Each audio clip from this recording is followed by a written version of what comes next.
Hormuz প্রণালীতে যে নৌ চলাচল, জাহাজ চলাচল স্বাভাবিক হচ্ছে না, অবরোধও প্রত্যাহার হচ্ছে না। এই সংকটটা জিয়ে রেখে আলোচনার কথা বলা হচ্ছে। ঠিক যেন দক্ষিণ লেবাননের মতন, যে হামলাও চলবে, আলোচনাও চলবে। মধ্যপ্রাচ্য নিয়ে ডোনাল্ড ট্রাম্প যে কি খেলাধুলা করতে চাচ্ছে সেটা কিন্তু পরিষ্কার না। এই শোনাচ্ছে শান্তির বাণী, এই চুক্তি হয়ে যাচ্ছে, আবার পর মুহূর্তে অনিশ্চিত, আবার পর মুহূর্তে হুমকি ধামকি, তারপর আবার শান্তির কথা বলা হচ্ছে। কিন্তু যেটা হচ্ছে যে হরমুজ প্রণালীতে যে নৌ চলাচল, জাহাজ চলাচল স্বাভাবিক হচ্ছে না, অবরোধও প্রত্যাহার হচ্ছে না। এই সংকটটা জিয়ে রেখে আলোচনার কথা বলা হচ্ছে। ঠিক যেন দক্ষিণ লেবাননের মতন, যে হামলাও চলবে, আলোচনাও চলবে, এবং চুক্তি হবে, আবার চুক্তির পরের দিন সেইটা লঙ্ঘনও করবে ইসরায়েল এবং হামলা চলবে। এই খেলাধুলা আসলে শেষ কোথায় বলা মুশকিল। তো খবরটা হচ্ছে এই মধ্যপ্রাচ্যে ফিরল বিশ্বের বৃহত্তম রণতরী জেরাল্ড ফোর্ড।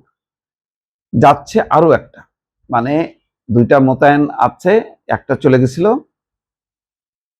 সেটা ক্ষতিগ্রস্ত হয়েছিল, যে অগ্নিকাণ্ড ঘটছিল, যে জাহাজের লন্ড্রিতে বড় ধরনের অগ্নিকাণ্ডের পর মেরামতের জন্য 1 মাসের বেশি ভূমধ্য সাগরে ছিল এই জেরাল্ড ফোর্ড।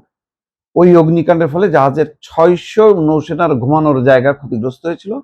মেরামত শেষে এটা লোহিত সাগরে ফিরছে। ভিয়েতনাম যুদ্ধের পর দীর্ঘতম সময় এটা মোতায়েন থাকার একটা রেকর্ড ভেঙেছে। আচ্ছা, ইউএস জেরাল্ড আর ফোর্ড পৌঁছানোর ফলে বর্তমানে মধ্যপ্রাচ্যে 2টি মার্কিন বিমানবাহী রণতরী অবস্থান করছে। অন্যটি হলো আরব সাগরে মোতায়েন থাকা ইউএসএস আব্রাহাম লিঙ্কন। এছাড়া ইউএস জর্জ HW নামে আরো একটি রণতরী এই অঞ্চলের দিকে অগ্রসর হচ্ছে। বর্তমানে দক্ষিণ আফ্রিকার উপকূলে এটি অবস্থান করছে বলে জানা যাচ্ছে। তো এগুলি লক্ষ্য দেখেন, সবই মধ্যপ্রাচ্য কেন্দ্রিক, এবং এইসবের প্রস্তুতি দেখে বোঝা যাচ্ছে যে এটা হয়তো কৌশল আমেরিকার, যে আমরা মানে শান্তি শান্তি খেলা দেখাবো, যে না আমরা তো শান্তি চাই, আলোচনা চাই, কিন্তু ইরান চাচ্ছে না। এই বলতে বলতে হঠাৎ করে আমি আক্রমণ করব। কারণ ইসরায়েলের যে মোসাদ, ওরা কিন্তু ওত পেতে বসে আছে। ওরা মানে তথ্য সংগ্রহ করতেছে যে এর পরের ধাপে আবার যখন যুদ্ধ শুরু হবে, তখন প্রথম দফায় কতজন ইরানিকে কতল করা যাবে, ইরানের শীর্ষ পর্যায়ের সামরিক বা রাজনৈতিক কর্মকর্তা।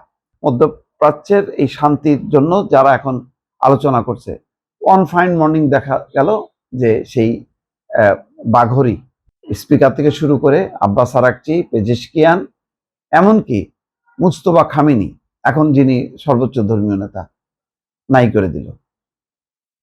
তারপরে আবার বলবে আলোচনা। তো আমি শেষ হইতে থাকবো, আবার আলোচনাও করব। এই খেলাধুলা এটা আসলে বন্ধ করবে না যতক্ষণ না পর্যন্ত আরব রাষ্ট্রগুলো ঘুরে না দাঁড়াবে, ততক্ষণ পর্যন্ত এই খেলাধুলার অবসান হবে না। আর আরব রাষ্ট্রগুলো ঘুরে দাঁড়াবে তেমন কোনো সম্ভাবনাও দেখা যাচ্ছে না।